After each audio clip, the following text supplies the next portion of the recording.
Good day and welcome to today's webinar. This webinar is being recorded. If you have a question at any time, please enter it into the Q&A panel. At this time, I would like to turn the call over to Alyssa Voorhees. Go ahead, Alyssa. Welcome to LexisNexis Media Contacts Solution complimentary webinar.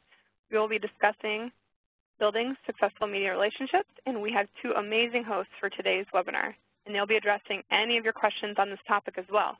Our first speaker is Rick Lombardo, who is the Director of Enterprise Media Intelligence at LexisNexis. Our other specialist is the Vice President at Agility PR Solutions, the wonderful Michele Putman. Please take note of their contact information that is on this screen for any questions that you have for your PR Solutions needs. And with that, I will pass it along to Rick. Great. Thank you, Alyssa, and thanks to everybody on the call for taking a moment out of your busy day to meet with us and discuss how you can build successful relationships with the influencers that are talking about the brands that you own. For well over 30 years, institutions have trusted LexisNexis to provide them with the insights that they must have to make the right business decisions. And this is governments, it's law firms, universities, Fortune 500 brands, and even the media itself, and consultancies, knowledge banks that need that LexisNexis information and the solutions to confirm facts and events and take action on their findings. We make this possible by consolidating the most comprehensive content and then giving you a view into the specific events that are impacting what you're doing right now. And LexisNexis aggregates this content that you need directly from the sources. We have direct relationships with these publishers, the publications, and the outlets, and then of course the influencers that are actually talking about your industry and the brands, competing brands, and the brand messages that you own and are helping to shape across the media landscape.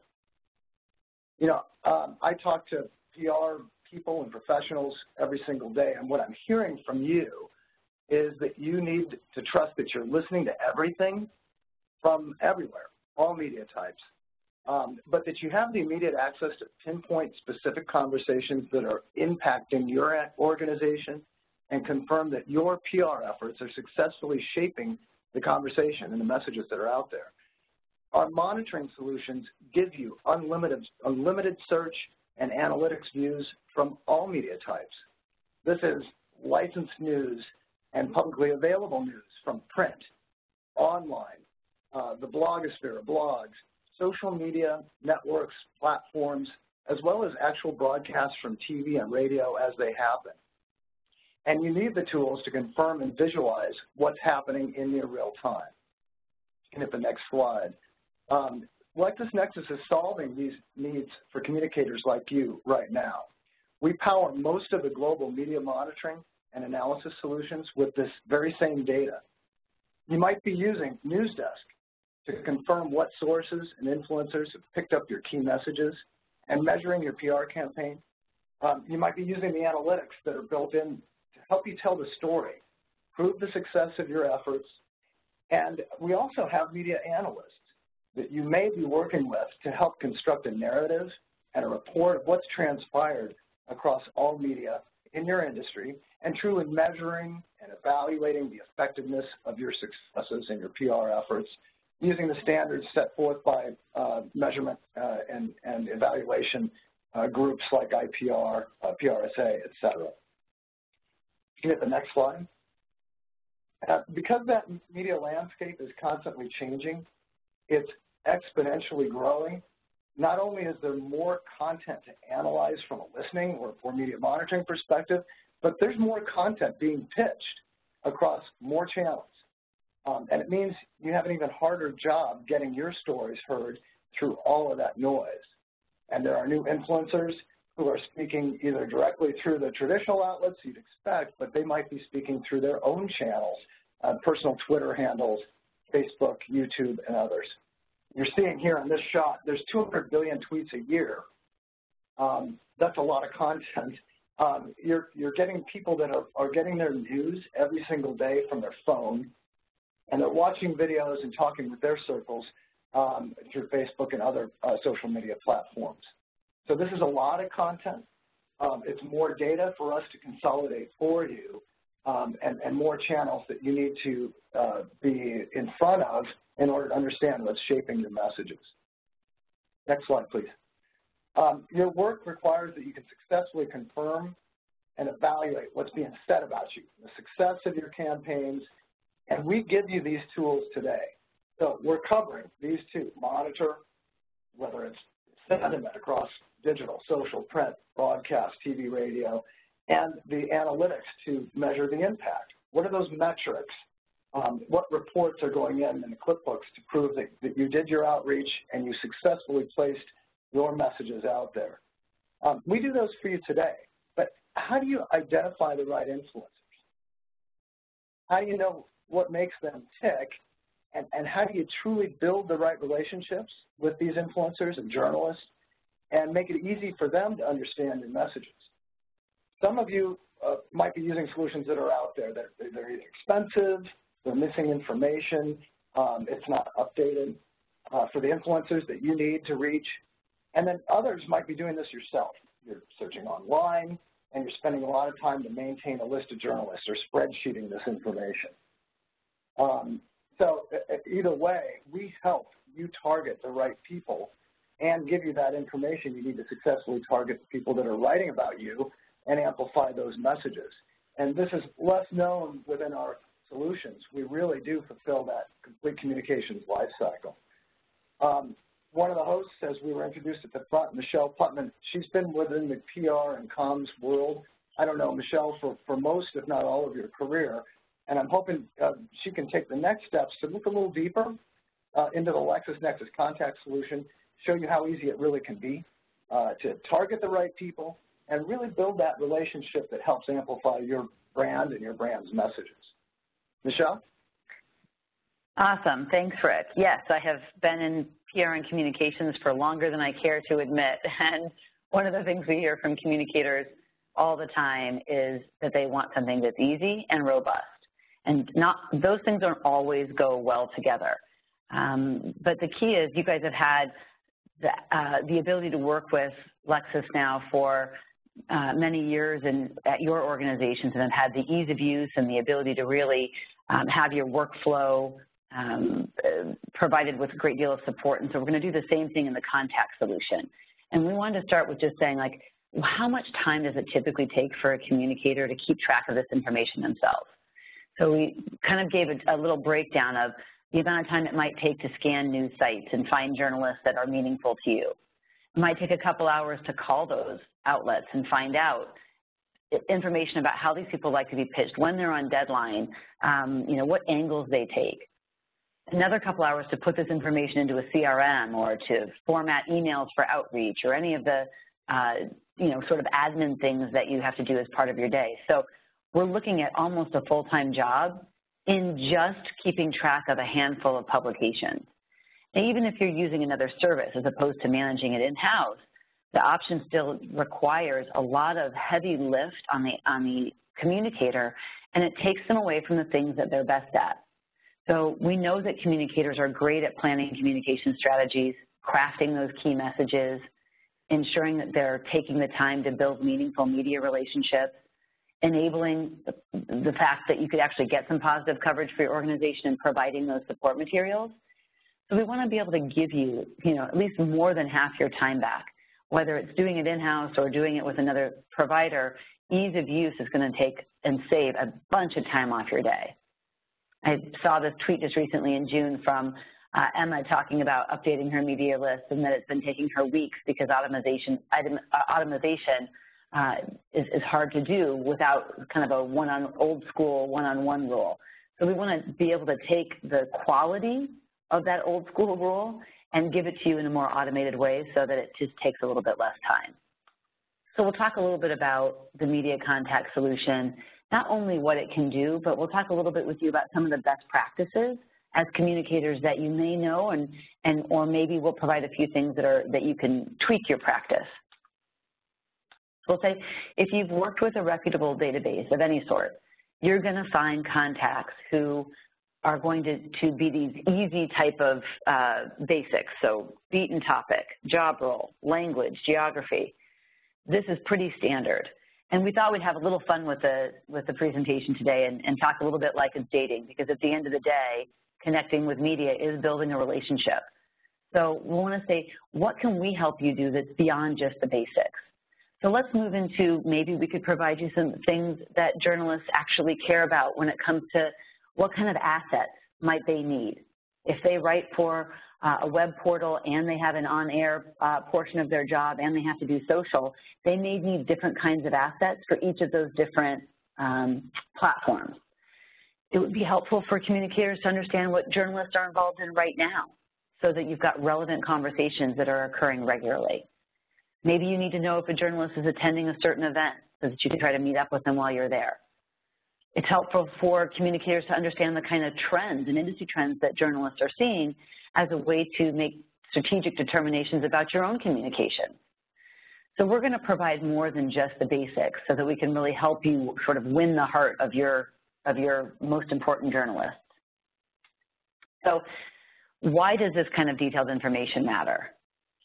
Well, really more than anything, because journalists are begging for it. We see Alice here from Fast Company talking about a good pitch for her is first and foremost relevant to what she covers. It's surprising how many journalists experience pitches that are totally unrelated to what they do. Even Caitlin from the New York Times was talking about the fact that she had written a story about women car designers and someone pitched her kind of an offbeat story related to that, which really made sense. It let her know that somebody followed her information, cared about what she was writing about, and pitched her something that was relevant. That starts to build that credibility that says, I know you're not just one in a million. I know that you're somebody that I value and really want to make sure my message gets out to. I won't read all of these, but of course, as you can imagine, these kinds of relevant and researched pitches are being asked for by journalists across all kinds of publications. So in the Lexis Media Contacts Solution, you're able to kind of just go in and find a specific influencer if there's somebody that you know. Just kind of like a Google search, you can just start typing in a name, and immediately you'll see a particular person or publication that you're looking for. And if you dig into that person, you're able to see all types of information. So information about their address, phone numbers, emails, any lists you may have them saved on, where they're located. But then you can see a bit more. You can see their social media profiles, including recent tweets and all areas of social in which they're engaged. And I'll show you a little bit more on Andrea here in just a minute. But not only can you see what they cover, some of the most current things they're involved in, you can even read their articles on Google specific to that publication. So Andrea may have written for 4 or 5 different outlets, but right now she's at Vegas Magazine, so you want to read the articles that are relevant to her now. So again, you're very current. And this helps you really get to know your media match, if you will. So you've read their articles, you're following them on social, you're reading their pitching tips, and understanding their interests and not just their beats. Because when you click in through the Media Contacts Solution, you're able to actually link right out to their different social pages. So here you can follow her on Twitter and look at her engagements. Again, read the articles that are specific to her current publication.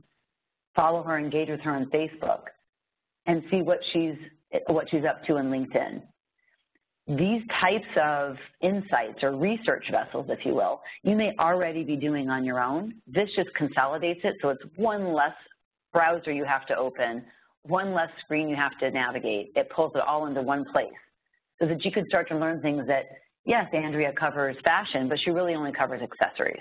So there's no point in pitching her clothing, if you're a shoe company, she's your girl. Or Wednesdays might be her best pitch days. If she's on deadline on Tuesday, reaching out to her during that time will be unsuccessful. And maybe you'll find out from some of her social posts that she's going to be attending New York Fashion Week. And if you're going to be there, this is the time to try to schedule a meeting. So it just helps give you some insights. But you don't just have to know a particular person. You may want to discover your list of media influencers, especially if you're an agency or if you've got a new product within your company and you have to start finding a list of influencers that are a little bit different than the ones you've built relationships with in the past. You can go right into the system And you can put in all the basics, beats and geography and all that good stuff. There are all kinds of filters that you can use, but we always suggest staying really broad because in our system, one of the ways we try to make it easier is that we show you the amount of people that fit that category before you've even moved forward.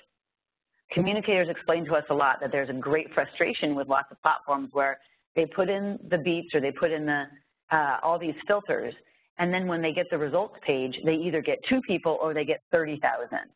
And they don't know what really stopped up the gates or opened up the floodgates. So this starts to tell you, well, that's probably about right. 1,100 people is about where I'm at, even though I'm going to want to build more specific and discrete lists as I move forward. So as I go into the actual results themselves, those filters still remain, and I can continue to break this list down into smaller bite-sized lists. So this is, let's say, 1,100 people that write about fashion. Maybe I only want the folks that are in the New York City DMA because I'm going to pitch trying to get an interview for my CEO. Or maybe I've got people who write about fashion, but I also want to see other journalists, of these journalists, how many of them also write about shoes, or how many of them write in Spanish, or how many of them write for trade publications. So one search can yield multiple lists because every pitch is going to have a small tweak to it. The kinds of detailed and industry-specific words I might use for a trade publication would be very different than the kind of pitches and more broad-based messaging I might give to a consumer publication. So I don't have to go back and build a new list from scratch every time I want to create a nuance out of my list. I can simply pull one big broad list and then using filters separate each different list that will suit each of my unique pitches. And even in these lists of media influencers, if you hover over the names of the journalists, you can see things like what their title is, information about their publication, social media outlets that they're engaged in, and their recent tweets. So you might actually see a tweet from 2 or 3 minutes ago, and it helps you say, well, of all the people from Vegas Magazine, Andrea is going to be my best shot. So even within the list, we try to keep pulling wide bits of information for your ease of use. Now, when you come into, once you've actually created a list, you can do different things. You can either save the search criteria, so it says, I want all fashion journalists in New York. That way, if Jane moves off from the New York Times and Dawn comes in, your list is now updated with the newest journalist that fits that criteria. But you can also say specific lists. So you may say, these are my very most important journalists, and I want everything to remain the same on this list. I only want you to update emails, phone numbers, pitching tips, that kind of stuff. But I want these people to remain on my list. So you've got some options with how you work with the information. You can add private contacts to any list, which is not shared with anybody else in the database, but makes it easy for you to keep either you might have journalist private information that you don't want to share and you want those on your list, or you might even share this with colleagues or clients. So you may keep private information on your list as well. And even once you've saved a list, these filters remain. So you could have a list from last year for some campaign that you did, and you don't have to reinvent the wheel and build a new list this year. You can use that list that you created before and then just take the filters, and it allows you to break it down just as you would with a fresh search. So those filters are always at every page to make it really easy for you to cut and paste this data as you need. And of course, if you want to export this information, you're going to a trade show or you're going on site somewhere, you can select the information you'd like to take with you and export it pretty easily. So you found the people that you want, whether you've looked them up individually or whether you have discovered them via a search. So the key now is to reach out. So you found some matches, and now you want to send a message. So now we're talking about building the relationship. So we'll talk a little bit about what the system can do, but alongside of some of the best practices that we found. So journalists continue to tell us, of course, short and direct subject lines. We saw that earlier with Alice from Fast Company and Jason from Mashable. what's interesting is that they often ask for specifics about maybe even assets that are available for them. Because remember, you are pitching them your story, but you're also trying to help them do their jobs. So these are some of the small ways that your email will stand out in a sea of just kind of bland, boring pitches. It's always good to personalize it. Now, if you send it to an individual journalist, that's not a problem at all. But if you send one email to multiple people, you've got the ability to make this a little bit more personal so it doesn't feel entirely like some sort of a bulk send. So you can say, good morning, Jane, Sue, John, Joe, and have it come across as a little bit more personal and not feel so part of a crowd. One of the things here that we're showing too is that we're talking about making sure that right when your pitch goes in, you're cutting to the chase and you're embedding visuals, because you can see here when this email comes into a journalist inbox, even if they only view your email from the preview pane of their inbox, this journalist has been able to see that this came to them specifically, that you've made some reference to something about the industry that they care about. They have visuals, so at a minimum, if they're scrolling through their emails, yours is already going to stand out because it's not just a full text. And you've provided hyperlinks rather than attachments. As you know, most publications are hesitant to take attachments with all the kind of viruses that are out there. So hyperlinks are better for two reasons. One, it's likely going to get to the journalist more easily.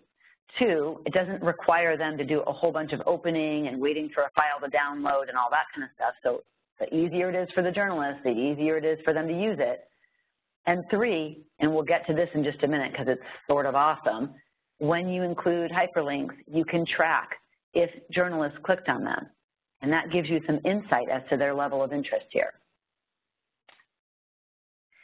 So what the system does to further make things a little bit easier for you is that many communicators actually craft their messages within a Word doc, and they send it around their company, and they get all their approvals from all their stakeholders. But we're not asking you to be an HTML wizard so that when you upload a release or news of any sort into the system, you have to reformat everything. You can simply upload content from Word, and it retains all the hyperlinks, tables, bolding, formatting, whatever you like.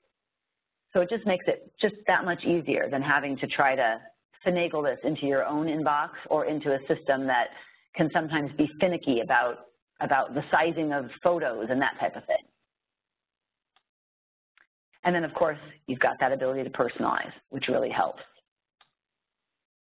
So here's where the hyperlinks come in. Once you've sent out your email, our system will send you a note telling you that your email has been sent. So if, for example, you schedule your email for 5 a.m. tomorrow morning, you don't want to have to get up at 5 a.m. to do it. You can schedule it the night before, and while you're laying in bed, you can just check your phone, and you'll see that our system has said your email has been sent exactly as you asked. And then you can link right back into the reporting that comes with this. So as a former communicator, this would have made my life so much easier. But essentially, you can see who engaged with your email. So of all the people I sent it to, how many of them opened my email? They didn't just look at it in their preview pane, they opened it. So they actually took some action. I can see what links they clicked on within my emails. So this really helps me to say, if I sent out an email that included stuff about a restaurant opening, so the event details, that had my chef's bio, and also had a general link to the overall chain restaurant's website, I could see, was the journalist interested in the chain or the company itself? Were they interested in the chef? Or were they interested in the event details? So that when I do my follow-up, I've sent out to, let's say, 100 people, and I can see that, 57 different links were clicked. I can follow up with those journalists first because they're the low-hanging fruit. They've taken some action. They wanted more information. I'm going to call them right now. So you can then review if somebody has unsubscribed. There might be somebody who is sort of shifting away from this information and says they're taking a different take on it and they don't want to be on this list. So you can remove them very easily. And if there's any bounce backs, which every database has them, it's just sort of part of the animal. But the key is that how are we able to update those for you?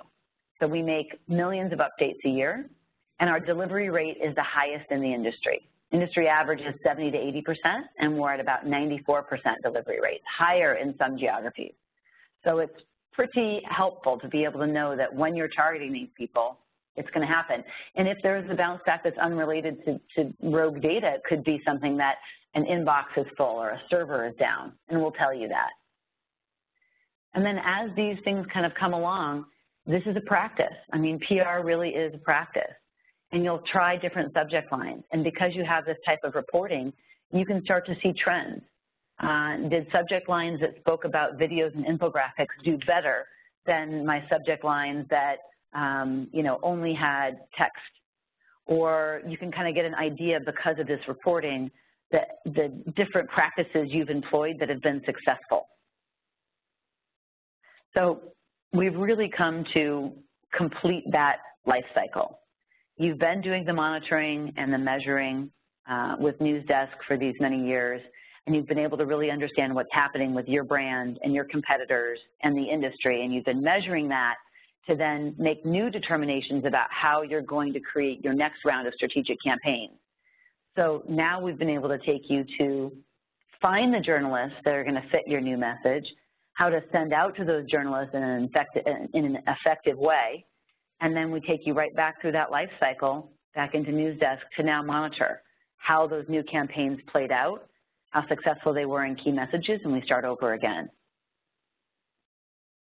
And hopefully, we've sort of saved you from this 6 hours of admin misery.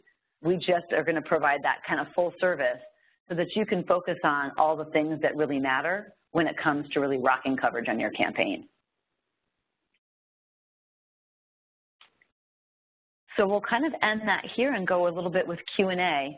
I mean, some of this is some pretty basic stuff for communicators, but what we hope to really employ is a couple of best practices in there and an understanding of how we can try to make things a little bit easier for you, from the easy formatting and the reporting and the scheduling of emails, et cetera. Are there any questions out there? I did have a couple come in, but just wanted to remind everyone of the Q&A box that is available for you to type in your live questions. So make sure that any questions that you have for Rick and Michele that you submit them now. But here's some of the ones we did get throughout the presentation. One of them was, how often is the contact information and profile detail updated? So we update contacts all day, every day, essentially. How much any one particular journalist depends on what things they change, obviously, in their day-to-day. But we've got multiple ways of being alerted to changes and updating information. We have a full media research team that does nothing but call into publications all day long. That same team monitors all the publications themselves. So they're looking and reading through publications all day and finding new beats that a journalist may cover or determining new pieces, and then they call and confirm it. So everything in the database has been confirmed. Sometimes clients share with us that, hey, there's a new blogger that we really like that's been doing this. Doesn't have a big following yet, but he's really relevant to this particular niche industry. So we'll validate that and add it. The media will call us directly and tell us, hey, I'm moving publications, or my deadline day has changed and now I like to be pitched on this day. So journalists tell us. And then we are a substantial distribution house. So if any bounce backs come back because an email was wrong, that goes immediately to our media research team and they look it up.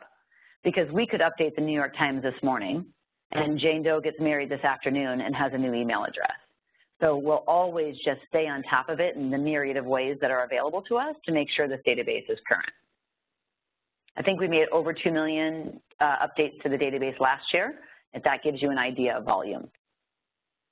And I also, through my access to the dashboard and the activities that I manage day to day, I receive alerts, some of which I believe the most recent said there was as many as 30,000 in the last week updated pieces of information to these contacts and influencers. So I don't know if that's a good average number, Michele, but knowing that there's that many active updates on a daily and weekly basis is helpful to me. Absolutely. I mean, it just reinforces the fact, and especially in this changing media environment. There used to be, back in the days when you used to, have printed books of contacts, people stayed at publications for years and years, but the media is moving and changing so much, and with the proliferation of social, having an active team that's constantly updating this is key. So that amount of that volume of update is truly going to make a big difference in the day-to-day life of a communicator. And how much time am I going to spend maintaining that myself if there are truly that many updates that can be made in a given day or week? So that's a resource for the PR professional. Absolutely.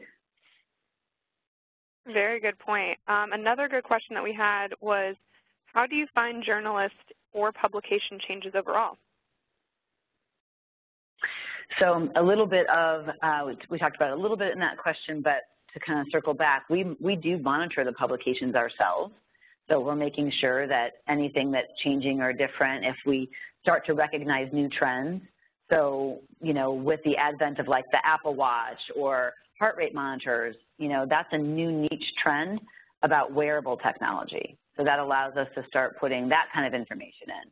So sometimes it's not just new publications or new journalists, which in those cases we're kind of out there monitoring the news and websites and social media sites, across the globe. But very often we're able to assess even new trends and new topics of discussion as different industries evolve. New phrases come along, and then those are new ways for us to identify the kinds of things journalists write about. So we discovered not only new journalists and new platforms and new outlets and new contact information, but also new trends, new phraseology, new beats, that kind of thing.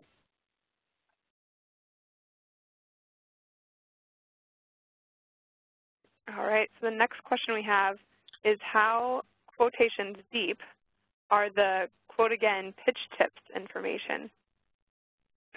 So pitching tips they vary from journalist to journalist. So some journalists are pretty straightforward and they say, I'll take anything related to biotech and I want to be reached out to on Wednesday. Great. Some people will give a really deep kind of review and say, I only want stuff that has to do with this type of topic. I am, like we were talking about, I'm in fashion, but really I cover accessories. So don't pitch me anything on clothing. Some of the journalist pitching tips will have information that relates to some of the past publications they've written for, because sometimes it's helpful to know the history of where this journalist has come. So the pitching tips vary. The contacts database ingests information from the former Bulldog reporter, which had some really good deep pitching tips, so all of that information is in here. And when our media relations teams call to verify all this information, they're constantly asking for more and more robust information about specifics that journalists want. Reach me on email, I always need assets, that kind of stuff. So we try to include as much as we can. Some journalists are a little bit more straightforward and they're like, this topic at this timing via email is great for me. So it varies a little bit, but some can be quite deep. All right, and we do have a couple more questions, and I do want to remind everyone that's on the call, if you have any additional questions, we'll try to get them in by the end. So make sure you use that question and answer box below. In the meantime, one of the questions was, does the contact database include small markets or DMAs? Yes, it does. You actually can pull up geography in multiple ways.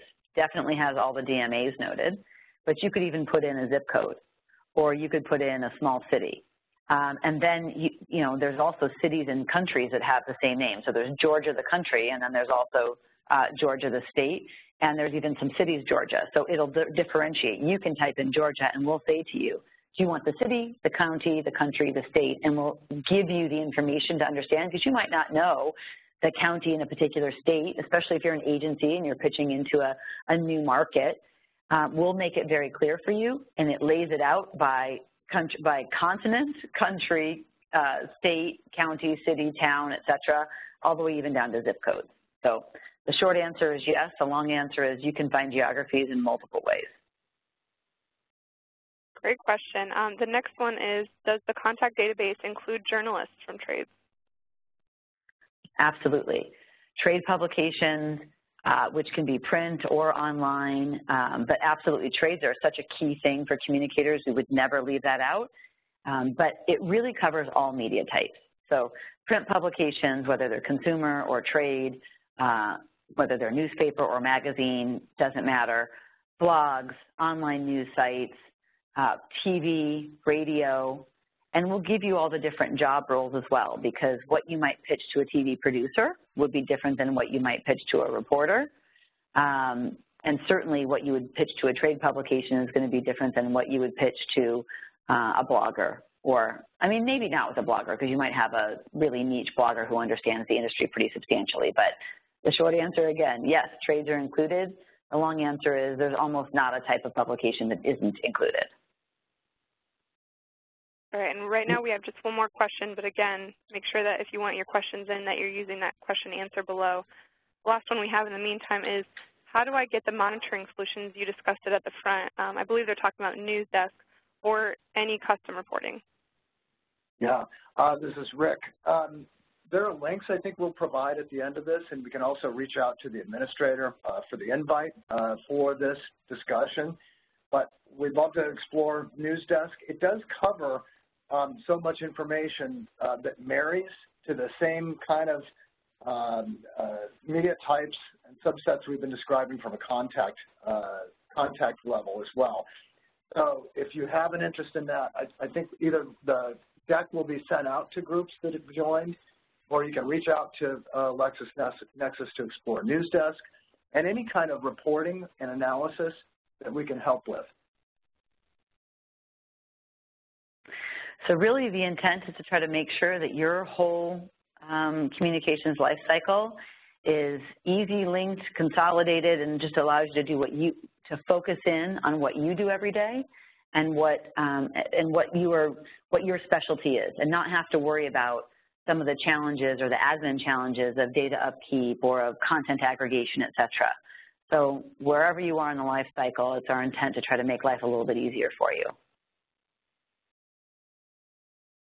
So appreciate everybody attending today. As Rick said, there'll be all kinds of, you'll have access to this. This will be sent out afterwards, and it will be available on Lexis with all the appropriate links, not just to the solutions themselves, but to some of the articles from which we provided or are citing in the presentation for some of the best practices. So hopefully this will help make your day and your workflow a little bit easier. Alyssa?